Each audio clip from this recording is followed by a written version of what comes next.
আসেন আসেন, আপনাদেরকে আমি একটা জিনিস দেখাবো আজকে। আসেন না, follow।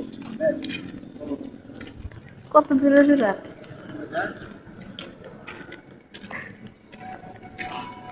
দাও, আমি আমি নিজেই দেখাই, দাও আমি নিজে দেখাই।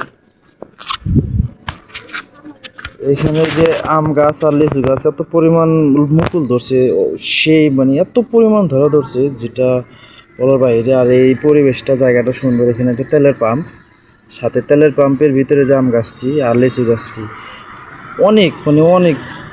আর এইদিকে আমি এই যে ছাদের উপর আছি, ছাদের উপর থেকে ছাদের উপরে পুরো এই এলাকাটা একদম খুবই ভালো লাগে, সুন্দর দেখতে, সুন্দর। ছোট ছোট ঘরগুলো অনেক ভালো লাগে এখান থেকে। এগুলো কিন্তু টিনের ঘর।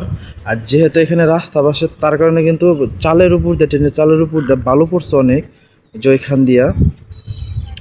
আর এই যে এখানে আমি যে বিল্ডিংটা আছি, বিল্ডিংয়ের মানে নিচের এরিয়াটা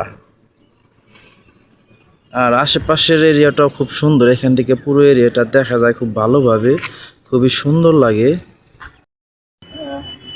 তো আমি লুঙ্গি পরে ছাদে আসছি গোসল টোসল করে, পরে সময় পাই না ধারে যদি কাটার, কারণ তার কারণে কি দেখা গেছে। আর এদিকে কিন্তু সেই জায়গাটা, এইটাও এই যে এগুলো হতেছে যে এখানে যে এটা কিন্তু একটা মাঠ, ছোট মাঠ হলেও খুবই সুন্দর খেলার মাঠ। আর পাশে কিন্তু এটা ওই যে একটা ব্রিজ, একটা ব্রিজ। আর এটা কিন্তু খাল, মানে খাল অনেকেই চিনবেন, অনেকে এই খাল নিয়ে চিনবেন না, মানে বিল হিসাবে চিনে না। আমাদের এদিকে খাল বলে, তাই আমি খাল বলতেছি।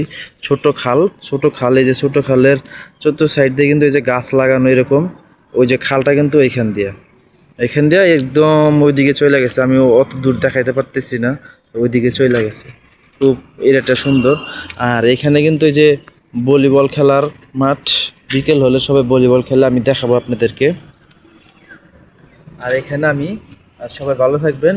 আমার চ্যানেলটি সবাই সাবস্ক্রাইব করে দিবেন এবং আমার ভিডিও দেখবেন, লাইক কমেন্ট করবেন, যাতে আমার আগ্রহ বাড়ে ভিডিও বানানোর জন্য। আমার একটু মানে ভিডিও বানাতে জন্য উৎসাহিত হই, ভিডিও করার জন্য আমি বানাতে পারি।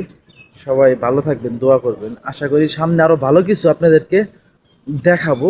আমি কিছু ব্লগ ভিডিও বানাবো, যেগুলো আমি পোস্ট করব। এগুলা নিয়ে আমি সময় পাইতেছি না, যেহেতু আমি চাকরি করি, তার কারণে আমি সময় পাই না। ওরকম সময় পেলে আমি ব্লগ ভিডিওগুলো আপনাদের মাঝে শেয়ার করব। ওই যে ওইখানে কিন্তু তারা ভলিবল খেলতেছে, রোজা রেখে সবাই ভলিবল খেলতেছে বিকেলবেলা, খুবই ভালো লাগে। আসলে খেলাধুলা করতে সবারই ভালো লাগে। আমি ডিউটিতে ছিলাম, এখন ঘুমে থেকে উঠলাম মাত্র, তার কারণে আমি খেলতে পারলাম না, আবার ডিউটি যেতে হবে।